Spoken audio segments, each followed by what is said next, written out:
Hello friends, മഴ തോരും മുമ്പ് സീരിയലിൻ്റെ ഒരു പുതുപുത്തൻ വിശേഷത്തിലേക്ക് എല്ലാവർക്കും സ്വാഗതം. എന്താണെന്ന് വെച്ചാൽ നമ്മുടെ രോഹിത് സത്യങ്ങളൊക്കെ തിരിച്ചറിയുന്നുണ്ട് കേട്ടോ. അലീന സ്വന്തം സഹോദരിയാണെന്ന് അറിയുന്നുണ്ട്. അതുപോലെ തന്നെ ശരണ്യയെ കൂട്ടിക്കൊണ്ട് വരുന്നുണ്ട്, അലീനയും മനുവും കൂടി. ശരണ്യയെ കണ്ടു കഴിയുമ്പോഴേക്കും ശരണ്യയുടെ കാലി വീണ് മാപ്പ് പറയാണ് രോഹിത്. താൻ ചെയ്തു പോയ തെറ്റിനൊക്കെ ശരണ്യയോട് മാപ്പ് പറയുമ്പോൾ ശരണ്യ പറയുന്നുണ്ട്, അങ്ങനെ തെറ്റൊന്നും ചെയ്തിട്ടില്ലല്ലോ രോഹിത്, അവരുടെ കെണിയിൽ പെട്ടുപോയതല്ലേ എന്നൊക്കെ. അതേസമയം നമ്മുടെ വൈജ തിരിച്ച് കടപ്പാട്ടൂർ വീട്ടിലേക്ക് എത്തുകയാണ് കേട്ടോ. പിന്നീടുള്ള ആ സംഘർഷങ്ങളും എല്ലാം കൂടിയാണ് നമ്മൾ പറയാൻ പോകുന്നത്. ആ ഒരു വിശേഷങ്ങളിലേക്കാണ് നമ്മൾ പോകുന്നത്. നമ്മുടെ വീഡിയോ ഇഷ്ടമായാലും ഒന്ന് ലൈക്ക് ചെയ്യണേ, ഹൈപ്പ് ചെയ്യണേ, ചാനൽ കൂടി ഒന്ന് സബ്സ്ക്രൈബ് ചെയ്ത് സപ്പോർട്ട് ചെയ്യണേ. അങ്ങനെ രോഹിത്തിൻ്റെ അടുത്തേക്ക് ചെല്ലുന്നുണ്ട് കേട്ടോ അലീന. എന്നിട്ട് രോഹിത്തിനോട് പറയുന്നുണ്ട്, രോഹിത്തെ, നീ ഭക്ഷണമൊന്നും കഴിക്കുന്നില്ലല്ലോ, ഡോക്ടറാണെങ്കിൽ പറഞ്ഞത് നിർബന്ധിച്ച് ഭക്ഷണം കഴിപ്പിക്കണം എന്നാ, എന്നിട്ട് എന്താ രോഹിത്തെ കഴിക്കാതിരിക്കുന്നതെന്ന് ചോദിക്കുക. അപ്പോൾ രോഹിത് പറയുന്നുണ്ട്, നിങ്ങൾക്ക് എൻ്റെ മുന്നിൽ നിന്നൊന്ന് പോകാവോ, ഞാൻ അനുഭവിക്കുന്ന അപമാനം എന്താണെന്ന് നിങ്ങൾക്ക് ആർക്കെങ്കിലും അറിയാവോ? എനിക്ക് പുറത്തേക്ക് പോലും ഇറങ്ങാൻ വയ്യാതായി. നാട്ടുകാരുടെയും വീട്ടുകാരുടെയും എല്ലാവരുടെയും മുമ്പിൽ ഞാനൊരു കുറ്റക്കാരനായിട്ട് നിൽക്കുകയാണ്. അങ്ങനെയുള്ളപ്പോൾ ഭക്ഷണം നിങ്ങളാണ് ഇതിനൊക്കെ കാരണം എന്ന് അലീനയോട് പറയാ. അപ്പം അലീന പറയുന്നുണ്ട്, രോഹിത്തെ, നീ ഒന്ന് മനസ്സിലാക്ക്, നിന്നെ ഓർത്ത് അച്ഛൻ ഒരുപാട് വിഷമിക്കുന്നുണ്ട്. നീ ഭക്ഷണം കഴിക്കുക, നിനക്ക് പ്രശ്നങ്ങളൊന്നുമില്ല. നിന്റെ മനസ്സിൻ്റെ വിഷമം ഒന്ന് ശരിക്കും ഉറങ്ങി എണീക്കുമ്പോൾ അതങ്ങ് മാറും. പിന്നെ നീ തെറ്റ് ചെയ്തിട്ടില്ലെന്നുള്ള വിധം കോടതിക്ക് ബോധ്യമായതല്ലേ, കോടതിയിൽ അക്കാര്യം ശരണ്യെ വിളിച്ചു പറഞ്ഞതല്ലേ, പിന്നെ നീ എന്തിനാ ഇനി നാണം കെടുന്നത്? എന്തിനാ നാണം കെടുന്നതെന്നോ? ഞാൻ പുറത്തേക്ക് ഇറങ്ങിയപ്പോൾ നിങ്ങൾ കണ്ടതല്ലേ, നാട്ടുകാരെല്ലാം കൂടി എന്നെ ഓടിച്ചിട്ട് കല്ലെറിഞ്ഞ് ഓടിക്കുകയാണ് ചെയ്തത്. ഇങ്ങനെ ഒരു അപമാന ഭാരവും പേര് ജീവിക്കുന്നതിലും നല്ലത് മരിക്കുന്നത് തന്നെയാ. അപ്പോൾ അലീന പറയാ, രോഹിത്തെ, നീ ഇങ്ങനൊന്നും ചിന്തിക്കരുത്, നീ മനസ്സിലാക്കണം, നീ തെറ്റ് ചെയ്തിട്ടില്ല, തെറ്റ് ചെയ്തവരെ ശിക്ഷ അനുഭവിക്കുന്നുണ്ട്. പക്ഷേ ഇങ്ങനെ ഒരു കാര്യത്തിന് വേണ്ടി നീ മരിച്ച നീ തെറ്റുകാരനാണെന്നല്ലേ എല്ലാവരും വിചാരിക്കുള്ളൂ. രോഹിത് പറയാ, വേണ്ട, എന്നെ ഉപദേശിക്കാൻ ആരും വരണ്ട. രോഹിത്തെ, ഇന്ന് അമ്മയെ ഡിസ്ചാർജ് ചെയ്ത് ഇങ്ങോട്ട് കൂട്ടിക്കൊണ്ട് വരും. അപ്പോൾ പിന്നെ അമ്മയുടെ മുമ്പിലും നീ ഇങ്ങനെയൊക്കെ കാണിച്ചു കഴിഞ്ഞാൽ അമ്മയ്ക്കും അത് വിഷമാവില്ലേ എന്ന് ചോദിക്കുകയാണ്. അപ്പോഴേക്കും ഉടനെ രോഹിത് പറയണേ, വിഷമാവട്ടെ, എല്ലാവർക്കും വിഷമാവട്ടെ, എൻ്റെ വിഷമം കണ്ട എല്ലാവരും സന്തോഷിക്കട്ടെ എന്നൊക്കെ പറയുക. ഭക്ഷണം ഒന്നും കഴിക്കാൻ രോഹിത് കൂട്ടാക്കുന്നില്ല കേട്ടോ. അതേസമയം നമ്മുടെ വൈജ ഡിസ്ചാർജ് ആവാറായിരിക്കുകയാണ്. ഗംഗേട്ടനും ശിവേട്ടനും കൂടെ തീരുമാനിച്ചിരിക്കുകയാണ്, എന്തായാലും വൈജ വാടക വീട്ടിലേക്ക് പോകുന്നില്ല, അപ്പാർട്ട്മെൻറ്റിലേക്ക് പോകാതെ നേരെ കടപ്പാട്ടൂർ വീട്ടിലേക്ക് തന്നെ കൊണ്ടുവിടണം. വൈജ ഒറ്റയ്ക്ക് അവിടെ പോയി നിൽക്കാമെന്ന് പറഞ്ഞാൽ അത് നമുക്കൊന്നും അംഗീകരിച്ചു കൊടുക്കാൻ പറ്റുന്ന കാര്യമല്ല എന്ന് പറയാം. അപ്പോൾ ശിവേട്ടനും പറയുന്നുണ്ട്, ശരിയാ, വൈജ ഒറ്റയ്ക്ക് അവിടെ നിൽക്കാൻ പറ്റില്ല എന്ന് പറയാണ്. അപ്പോൾ മനു പറയുന്നുണ്ട്, അതിന് വൈജാൻറ്റി ഇതൊക്കെ അംഗീകരിക്കുമോ? നമ്മൾ പറഞ്ഞാൽ വൈജാൻറ്റി കടപ്പാട്ടൊരു വീട്ടിലേക്ക് വരുമോ? എനിക്ക് തോന്നുന്നില്ല. അവിടെ അങ്കിൾ ഉള്ളിടത്തോളം കാലം അങ്ങോട്ട് വരുമെന്ന് തോന്നുന്നില്ല എന്ന് പറയണം. അപ്പം ഗംഗേട്ടൻ പറയുന്നുണ്ട്, അത് ബാലചന്ദ്രൻ തന്നെയല്ലല്ലോ അവളുടെ ശത്രു, അവളുടെ ഏറ്റവും വലിയ ശത്രു അലീനയല്ലേ, അലീന അവിടെ ഉള്ളത് കൊണ്ടാണ് അവൾ കൂടുതലും അങ്ങോട്ട് വരാത്തേന്ന് പറയാണ്. അപ്പം മനു പറയുന്നുണ്ട്, ശരിയാ, അലീന അവിടെ ഉള്ളത് കൊണ്ടാണ് ആൻറ്റി ഒട്ടും വരാത്തത്. അഥവാ ഇനി ആൻറ്റി അവിടെ വന്ന് താമസിച്ചാലും അലീനയായിട്ട് ചേരാനൊന്നും പോകുന്നില്ല, എപ്പോഴും പ്രശ്നങ്ങൾ തന്നെയായിരിക്കും.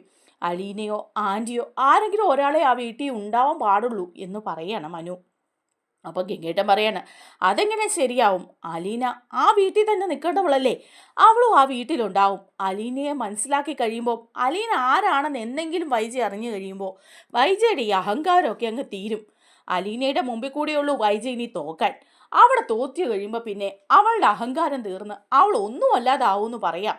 അപ്പോൾ ശിവേട്ടൻ പറയാം, ശരിയാ, അവൾ അങ്ങനെ അവളുടെ അഹങ്കാരം തീർന്ന് ഒന്നും അല്ലാതാവണം, സത്യങ്ങളെല്ലാം അവൾ അറിയണം എന്ന് പറയാണ്. അപ്പോൾ മനു പറയുന്നുണ്ട്, സത്യങ്ങളൊക്കെ ഇപ്പോൾ വിളിച്ചു പറഞ്ഞാൽ ഇപ്പോഴത്തെ മാനസികാവസ്ഥയിൽ ആൻറ്റി എന്ത് ചെയ്യുമെന്ന് അറിയാൻ പറ്റില്ല.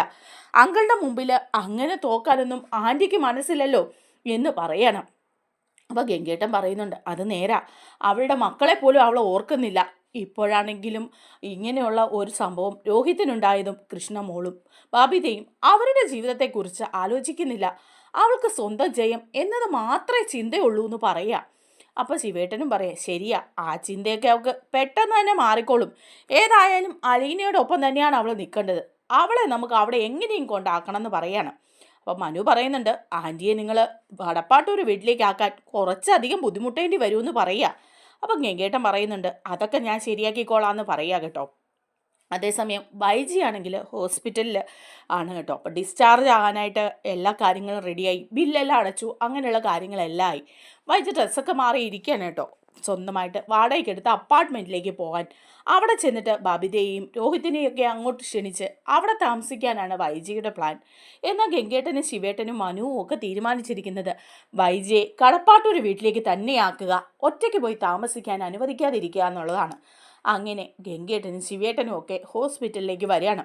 അപ്പോൾ വൈജ അവരെയൊക്കെ ഒന്ന് നോക്കുന്നുണ്ട് കേട്ടോ. അപ്പോൾ വൈജയോട് പറയാണ്, ഡിസ്ചാർജ് ആകാൻ റെഡി ആയിരിക്കുകയാണല്ലോ അല്ലേ എന്ന് പറയാണ്. അതെ.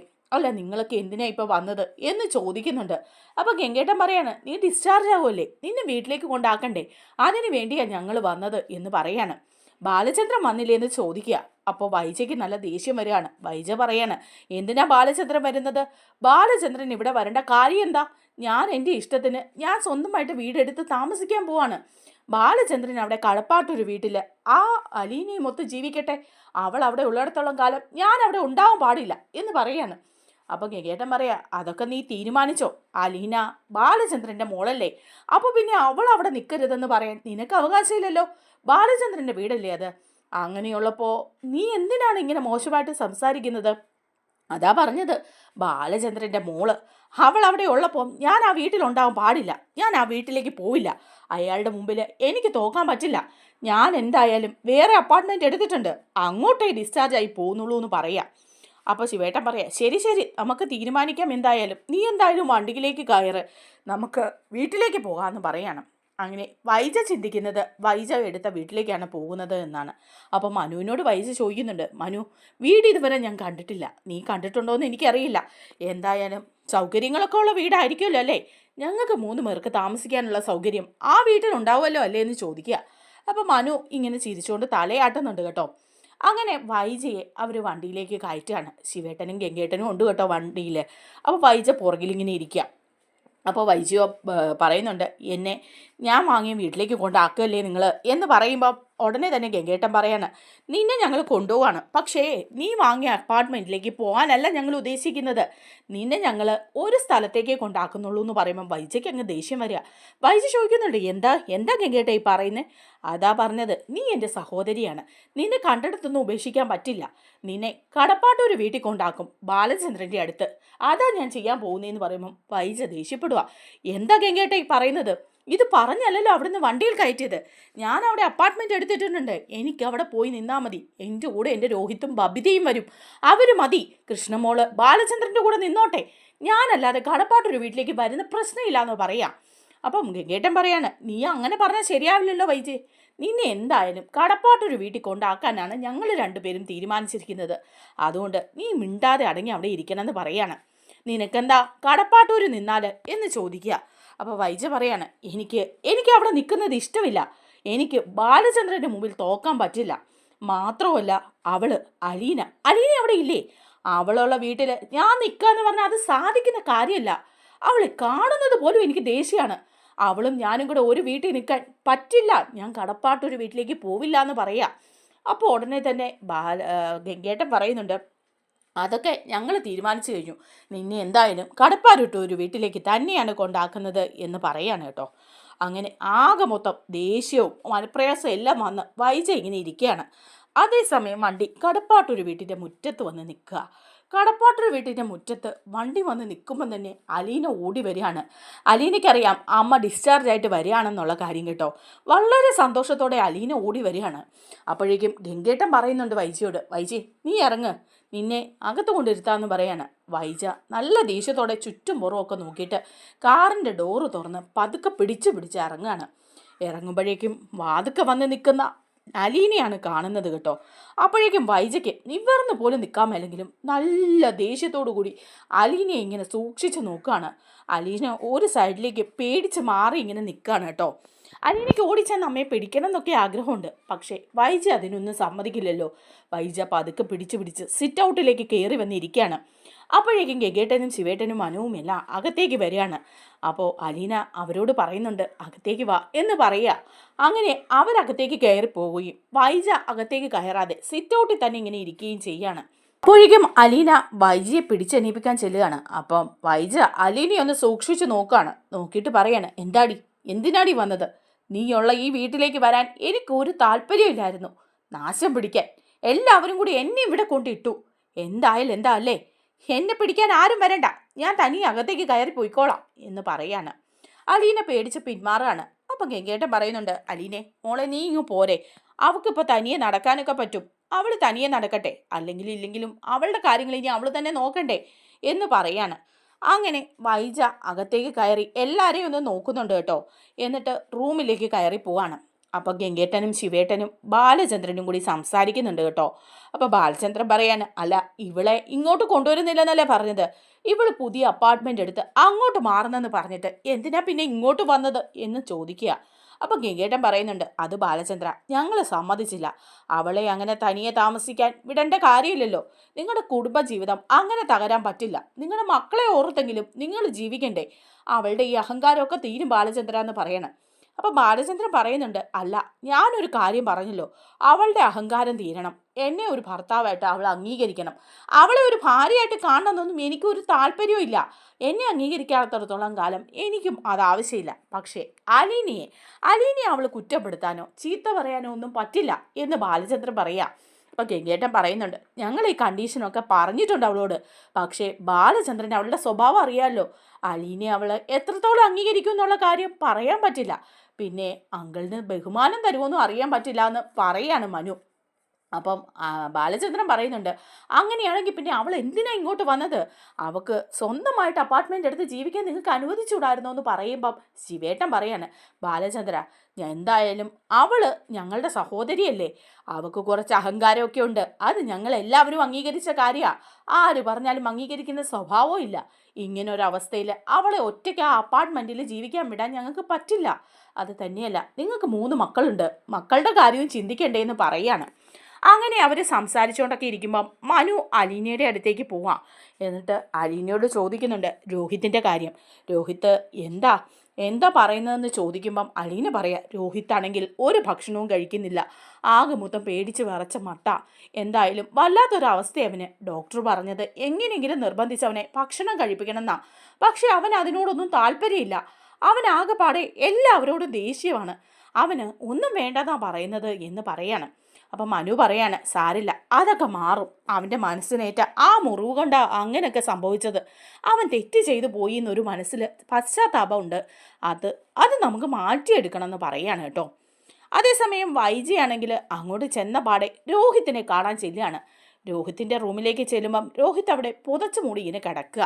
അപ്പോൾ വൈജി അങ്ങോട്ട് ചെന്നിട്ട് ചോദിക്കുക, എടാ രോഹിത്തെ എന്താ ഇവിടെ സംഭവിക്കുന്നൊക്കെ, നീ എന്താ ഇങ്ങനെയൊക്കെ കിടക്കുന്നത്, നിനക്ക് എന്താ സംഭവിച്ചത്, നിന്റെ മുഖത്തൊക്കെ എന്താ ഈ മുറിവൊക്കെ, നിനക്ക് എന്താ സംഭവിച്ചത്, നിനക്ക് അവൾ ഭക്ഷണമൊന്നും തരാറില്ലേ എന്ന് ചോദിക്കുകയാണ്.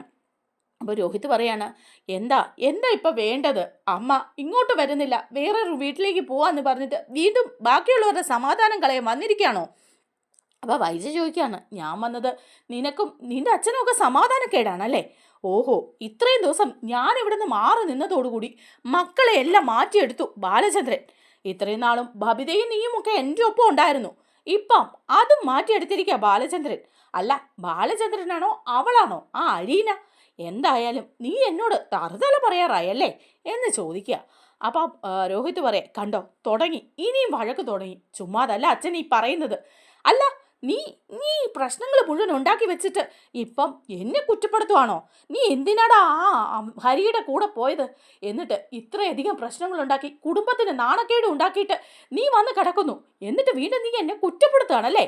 അപ്പോൾ രോഹിത്ത് പറയും, ഇത് ഭയങ്കര കഷ്ടമായല്ലോ, ഞാൻ എന്താ ഇനി ചെയ്യേണ്ടത്, ഞാൻ ആത്മഹത്യ ചെയ്താൽ നിങ്ങൾക്കെല്ലാം സമാധാനമാവോ എന്നിങ്ങനെ ചോദിക്കുമ്പോഴേക്കും അങ്ങോട്ട് മനു കയറി വരിക. മനു പറയുന്നുണ്ട്, രോഹിത്തെ എന്താ ഇത്, നീ എന്തിനാ ഇപ്പം ഇങ്ങനെ ദേഷ്യപ്പെടുന്നത്, ആൻറ്റി നിന്നോട് കാര്യങ്ങൾ അന്വേഷിച്ചതല്ലേ, ആൻറ്റി ഹോസ്പിറ്റലിൽ നിന്ന് ഡിസ്ചാർജ് ആയി വന്നതല്ലേ, നിൻ്റെ അമ്മയല്ലേ, നിനക്ക് എന്തുണ്ടെന്ന് ചോദിക്കൂലേ. അപ്പോൾ വൈദ്യ പറയാ, ഇല്ല അതെങ്ങനെ ചോദിക്കും, ബാലചന്ദ്രനും അവളും കൂടെ ഇവൻ്റെയും മനസ്സ് മാറ്റി അതുകൊണ്ടാ എന്ന് പറയുമ്പോൾ മനു പറയാ, ആൻറ്റി ഇനിയും എഴുതാപ്പുറം വായിക്കല്ലേ, അങ്ങനെയൊന്നും ഇവിടെ സംഭവിച്ചിട്ടില്ല, അങ്കിളും അലീനയും ഒന്നും ഇവന്റെ മനസ്സ് മാറ്റിയതല്ല. ഇവൻ ആ ഷോക്കിൽ നിന്നൊന്നും മാറിയിട്ടില്ല.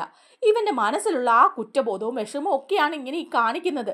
താമസിക്കാതെ അതൊക്കെ അങ്ങ് മാറിക്കോളും. മെഡിസിനൊക്കെ കഴിക്കുന്നുണ്ട്. ഭക്ഷണം കൂടി ഇവൻ നേരെ ചൊവ്വിന് കഴിച്ചാൽ എല്ലാം ശരിയാവും എന്ന് പറയുമ്പോൾ വായിച്ച റൂമിൽ നിന്ന് ഇറങ്ങി അങ്ങ് പോവാ. അപ്പോഴേക്കും മനു രോഹിത്തിനോട് പറയാ, രോഹിത്തെ, നീ എന്തിനാ ഇങ്ങനെ ടെൻഷൻ അടിക്കുന്നേ? എല്ലാ പ്രശ്നങ്ങൾക്കും പരിഹാരം ഉണ്ടാവണ്ടേ എന്ന് ചോദിക്കുമ്പോൾ എനിക്കൊരു പരിഹാരം ഉണ്ടാവണ്ട, എനിക്ക് ആരെയും കാണുക വേണ്ട. അപ്പം അലീന ഒരു ഗ്ലാസ് ജ്യൂസും ഒക്കെ ആയിട്ട് വരികയാണ് രോഹിത്തിൻ്റെ അടുത്തേക്ക്. അലീന കൊണ്ടുവന്ന് ആ ജ്യൂസ് രോഹിത്തിന് കൊടുക്കുക. ഒപ്പം മനുവിനും കൊടുക്കുന്നുണ്ട് ഒരു ഗ്ലാസ്.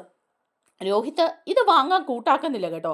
രോഹിത്ത് അലീനയുടെ കയ്യിൽ നിന്ന് അതങ്ങ് തട്ടിമറിച്ച് കളയാണ്. ഗ്ലാസ് എല്ലാം പൊട്ടിച്ചെതറി നിലത്ത് കിടക്കാണ്. അലീന പറയുന്നുണ്ട്, രോഹിത്തെ, നീ എന്താ ഈ കാണിച്ചത്? ആ ജ്യൂസെങ്കിലും നിനക്ക് കുടിച്ചിടായിരുന്നോ? ഭക്ഷണം കഴിക്കാതെ സമരം ചെയ്ത് നീ ആരെ തോപ്പിക്കാനാ? നീ സ്വയം തോറ്റുപോവുള്ളൂ രോഹിത്തെ എന്ന് പറയാ. അപ്പം മനു പറയാ, രോഹിത്തെ, നീ എന്തിനാ അലീനയോട് ഈ ദേഷ്യം കാണിക്കുന്നത്? അലീന ആരാണെന്ന് നിനക്ക് അറിഞ്ഞൂടെ? എനിക്കറിയാൻ വയ്യ. ആരായാലും എന്താ, അമ്മ പറയുന്ന പോലെ ആരെങ്കിലും ഒക്കെ ആയിരിക്കും. അച്ഛൻ്റെ മോളോ അമ്മയുടെ മോളോ എനിക്കൊന്നും അറിയണ്ട. അപ്പോഴേക്കും ഉടനെ തന്നെ മനു പറയാ, നീ ഒരു കാര്യം മനസ്സിലാക്കണം. ശരണ്യെ പറഞ്ഞ് മനസ്സിലാക്കി കോടതിയിൽ അവളെ കൊണ്ട് നിനക്ക് വേണ്ടി വാദിപ്പിച്ചത് അലീനയാണ്. അലീന അവിടെ ചെന്ന് ശരണ്യയുടെ മനസ്സ് മാറ്റിയില്ലായിരുന്നെങ്കിൽ, അവളുടെ ആ തളർച്ച മാറ്റിയില്ലായിരുന്നെങ്കിൽ, അവളെ മോട്ടിവേറ്റ് ചെയ്തില്ലായിരുന്നെങ്കിൽ നീ ഇപ്പോഴും ജയിലഴിയിൽ കിടന്നേനെ. നിനക്ക് ജാമ്യം കിട്ടാനും നിന്നെ വെറുതെ വിടാനും ഒക്കെ കാരണം ശരണ്യാണ്. ശരണ്യെ പറഞ്ഞ് മനസ്സിലാക്കിയത് അലീനയാണെന്ന് പറയാം.